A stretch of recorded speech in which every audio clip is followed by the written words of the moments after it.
you guys have talked a little bit about MVS, but like when a guy who has played a long time in the league, has had a lot of success, and just kind of gets kind of let go by a team mid-season, like how do you incorporate that guy in? Like how do you kind of get him back to being what he's kind of always been? Yeah, you don't. I know just as well as he probably does. Some situations are better than others, for each player. Each player doesn't fit every scheme or every organization, whatever. But I think he's found a place where he fits, here. And so I don't know what happened. I just know that we got a really good football player. And, I know that he's really smart, so he was able to pick up our offense. He's run some similar routes, and that kind of stuff helps somebody play faster. Then his experience on top of that definitely helps him get on the field.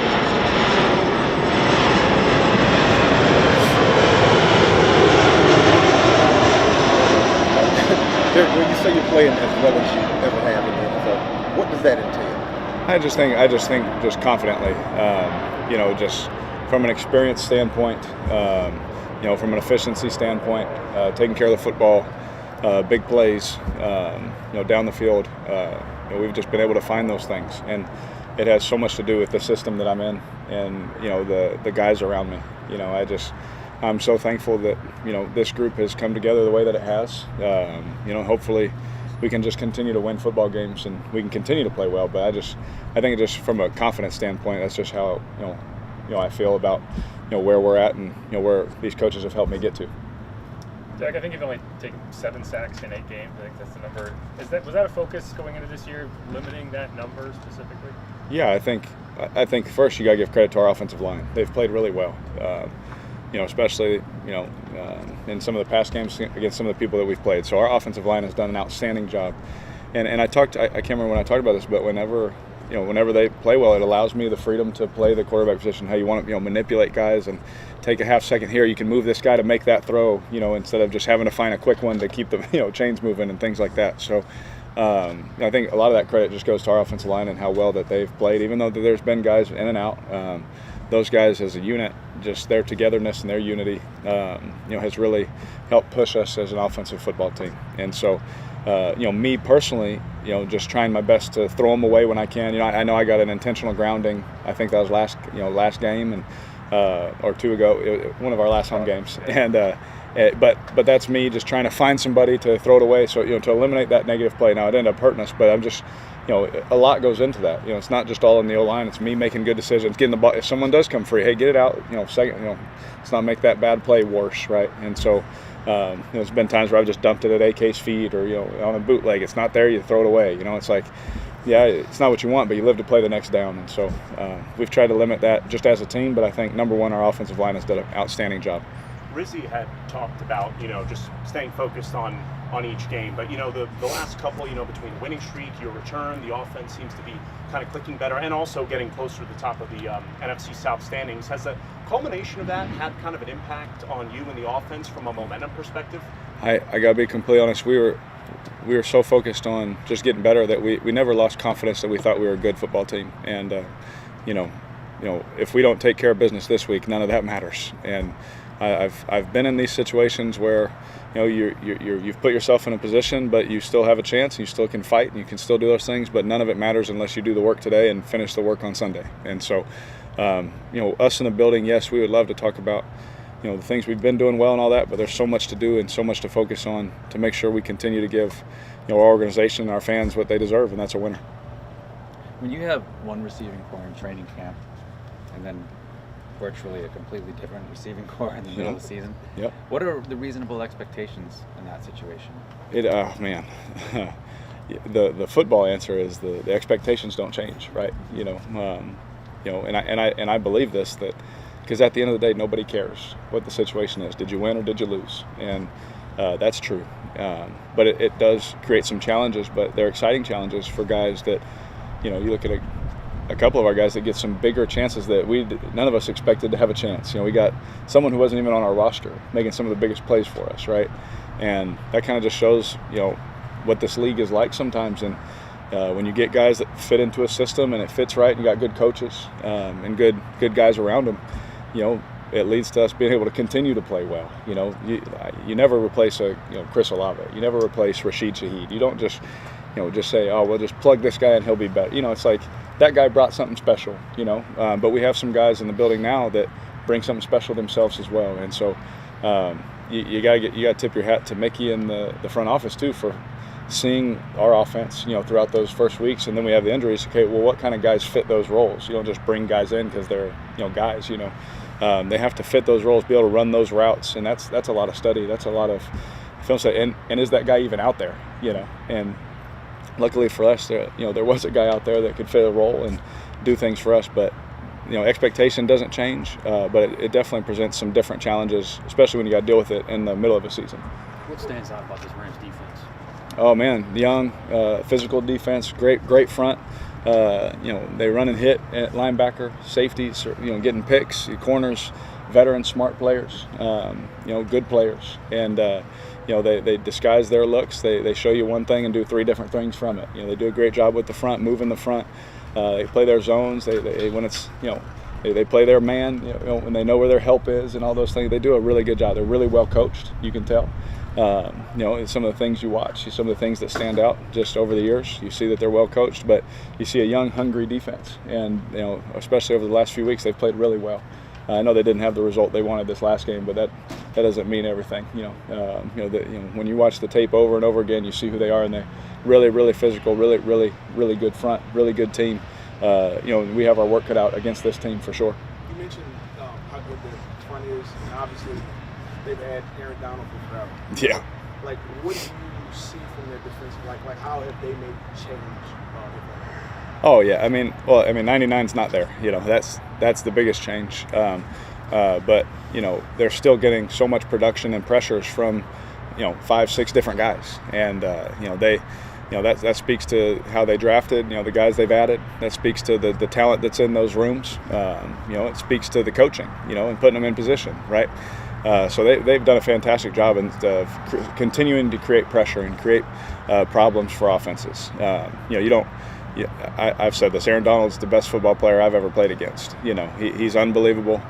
Probably from the greatest draft class ever too. That's a joke, but he is a good football player, and he was a walking Hall of Famer every day he was out there. And anytime you lose a guy like that, again, you don't replace Aaron Donald, but the guys that have stepped in have done a fantastic job of creating pressure and creating havoc to give their team a chance to win. What do you think your offense?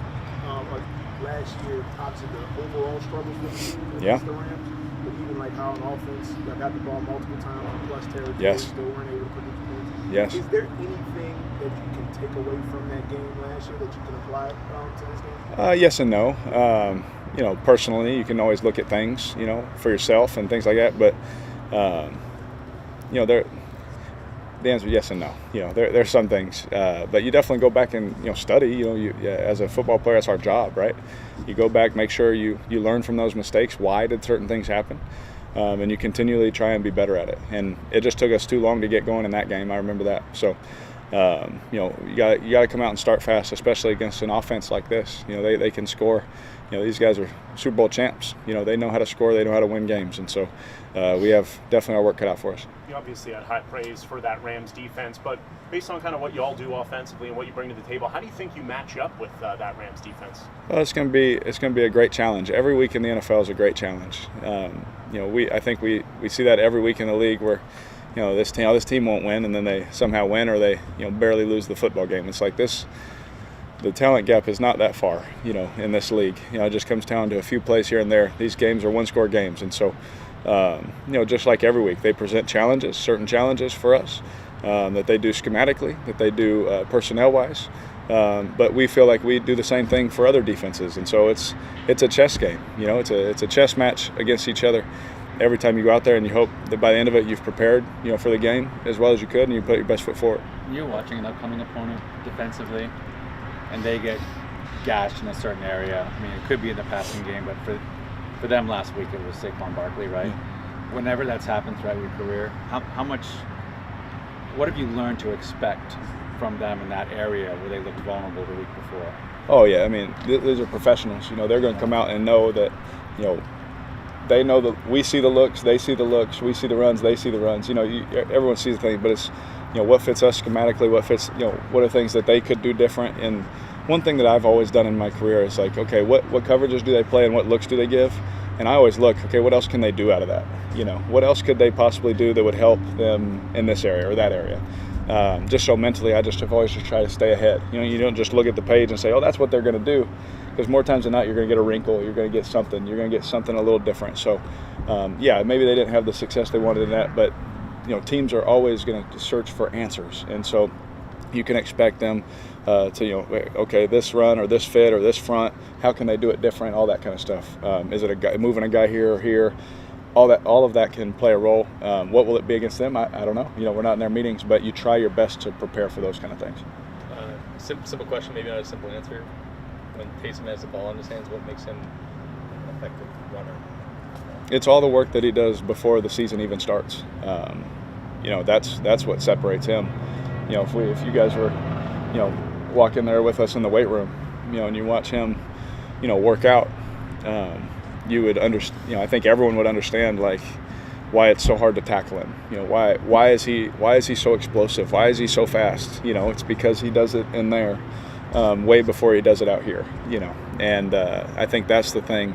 That separates him physically, and then mentally, like I told y'all before, I sit next to him, and we become really good friends, and I sit next to him, and as I'm going through my call sheet, making all my notes, he's going through his for about 7 different positions, and he's doing that, for every play, thinking about every front, thinking about and when a guy prepares like that, it's no coincidence why he has success, because physically and mentally, when a guy prepares like that, in my career, everybody I've seen do that eventually has success, and usually at a high level out on the field.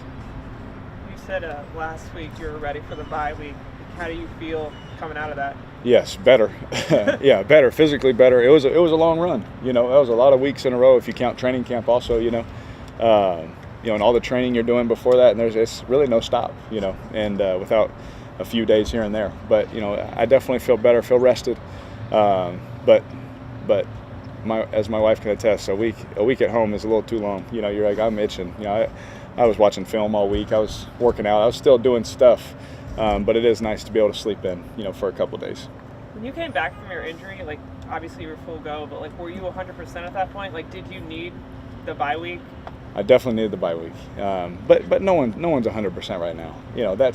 I know we say that, but it's the truth. Like, you go out to practice, and the speed of you're going as hard as you can, but the speed of practice is different than the first day of training camp. You're trying to get your bodies back. You're trying, to do those things, but no one in the NFL right now is 100%. So when I see guys out there making certain plays or certain tackles or certain games that they play, it continues to blow my mind. What guys are able to do in this league, especially with how we all know each other feels at this point. To that point, coming off the bye, having 6 games left, what's maybe the message and the focus like going into the final line? Rams 1-0. Rams 1-0 this week. That's it. Yep. But we can't think ahead, can't look behind. That's what the bye week was for, to self-reflect and all that. But it's focused on the Rams and trying to get a win, because they beat us last year. Gotta ask you, number one Thanksgiving side. Oh, for me, mashed potatoes.